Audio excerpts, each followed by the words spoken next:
All right, so it is May 20th, and yeah, it's been a hot minute since I've recorded a video.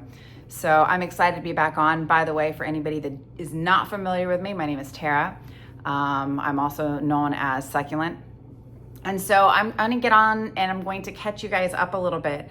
I apologize for my little time away.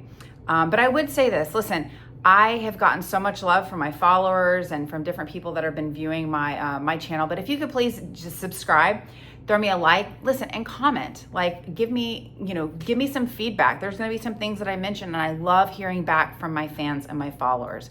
And so, yes, I've been wanting to build up my channel. But let me explain to you guys why I decided to take a little time away. So last week was, it was a very challenging week for me.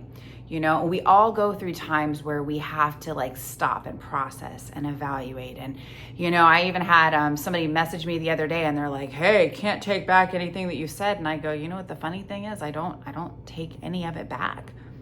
If I put it out there, there's a reason why it's out there. So pay attention. It's going to be the same message I've been going through. But so last week was a lot of, it was Mother's Day and it was my birthday, and there were a few things that hit really, really close to home. And I had to deal with some very, very deep emotions relating to those. And I'm sure that's going to come out as time goes on.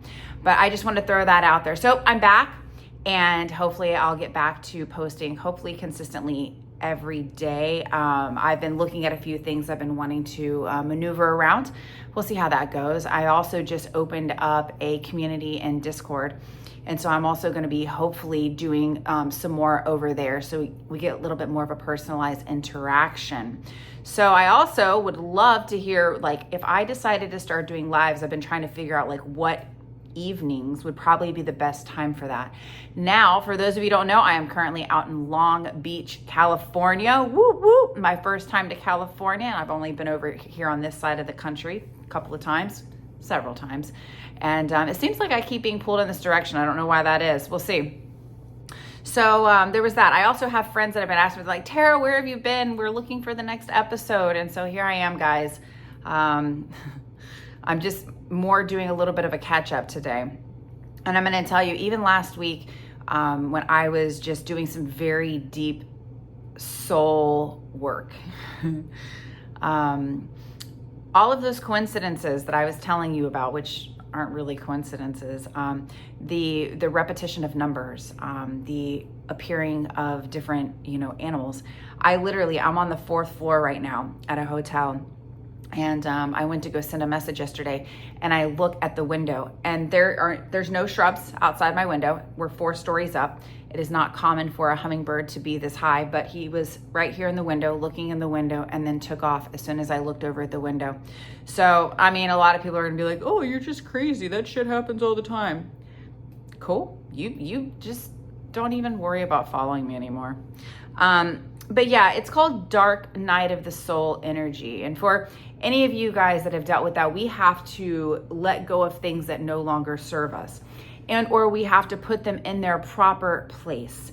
Attachments that we have, and or the idea or the concept that we had of what we were supposed to be. It's who am I at my core? You take away my titles of wife, of sister, of mother, of friend. You take all of that away, and who am I at my core? What is my mission? Is it to serve my best friend and make sure that my best friends have, everything they need in life? It might be that at moments, but honestly, what it boils down to is, what is my calling? What is my purpose? What am I supposed to do?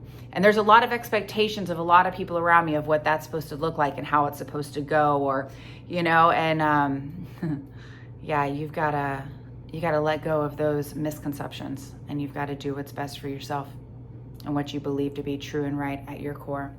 So I wanted to read a post that I put out the other day, actually on Facebook, my Nexus Vortex account. Actually, it was my Terror Debasic account. And I go, well, damn, couldn't have said it better myself. But there was something about this that stood out to me, because I'm a very outspoken female, but I haven't always necessarily been that way, or at least I wasn't able to articulate well what I was feeling. I wasn't taught how to emotionally regulate as a child. I've had to learn how to do that as I've gotten older.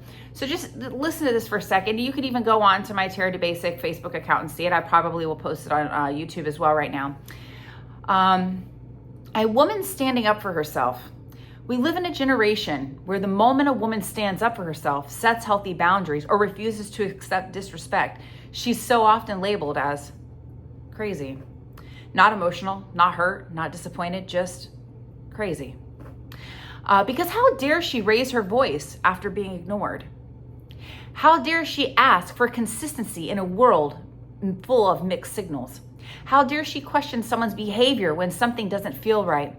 How dare she walk away from the bare minimum and demand more for herself? But the truth is, she's not crazy. She's awake. She's aware of her worth. She's aware of the games, the half-truths, the disrespect that hides behind a charming smile. And instead of swallowing it, instead of pretending it doesn't sting, she chooses to speak up. She chooses herself. The reality is, a woman who refuses to be controlled is seen as threatening in a culture that still expects her to stay quiet. A woman who demands respect is called too much. A woman who calls out mistreatment is told she's overreacting. And the simplest way to dismiss her pain is to slap on a label as crazy and walk away. But what people forget is that her anger didn't appear out of thin air. That frustration, that attitude, that silence or sharp tongue, it came after patience. It came after giving second, third, even fourth chances. It came after asking kindly, repeatedly, to be heard, to be treated with basic decency. She's not unstable. She's exhausted. She's tired of begging for basic communication, tired of being gaslighted for having feelings, tired of being made feel difficult for asking for honesty, effort, and respect, the bare minimum anyone deserves. It's easier to label her than to admit you hurt her. It's easier to call her names than to take accountability for your actions. It's easier to dismiss her than to try to understand her. But real men know when a woman stands up for herself, that's not her being crazy. That's her healing. That's her drawing the line. That's her learning not to shrink herself just to make someone else comfortable. So no, she's not crazy. She's just finally done pretending that mistreatment is love. She's reclaiming her voice. She's choosing herself. And that's not only powerful, it's inspiring. To every woman who's been called crazy for demanding respect, keep standing tall. You're not too much. You're enough. Never apologize for knowing your worth. That was a quote that I got from a page that I follow by Cody Brett. So I hope that that potentially inspires somebody. I'm going to put it in a post on my YouTube channel. You can go see it on my Terra to Basic account, and or it's, it was tagged in my other ones. Please do me a favor. I want you to subscribe. I have a lot of things that I've been taking notes on and I'm wanting to communicate. But I needed to take some time for myself, for my mind, and for my heart, and I had to process some things. We all do, and I'm really excited to be able to document this journey, and showing that, like, I said it before in another video, our